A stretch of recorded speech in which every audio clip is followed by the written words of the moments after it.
So, my husband John and I have been married for 12 years, and we have a lot of things in common.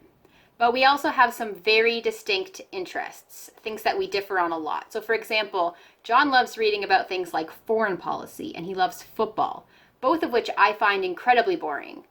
I like reading complex and creative fiction, which John would never really read, and I'm interested in things like psychology and human behavior, which I tend to ramble on about a lot. So, why am I telling you this?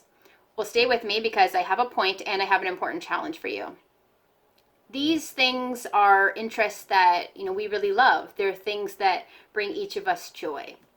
And here's one thing I really love about my husband. He's not interested in reading the books that I like, but he always asks me about them.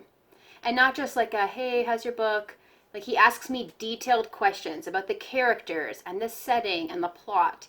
And he'll listen to me talk on and on about it. And do you know why he does this? Because he loves me. And he knows that it brings me joy to share my interests with him.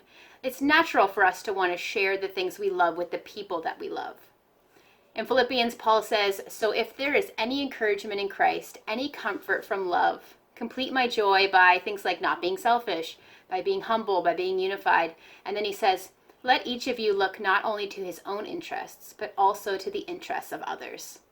Now, he doesn't literally mean interests like football or video games, but the principle is still there. You can intentionally pass down joy to someone by engaging in their interests. Now, if you don't share those interests, then that would take humility and selflessness and to put the other person first. So here's my challenge for you. This week, engage with someone in your life with the intention of putting their joy and interests above yours. And here's how you can do that. Husbands, ask your wives about something they love. Wives, maybe you ask your husbands about sports. Moms, maybe you ask your sons about Fortnite or whatever video game they're into right now.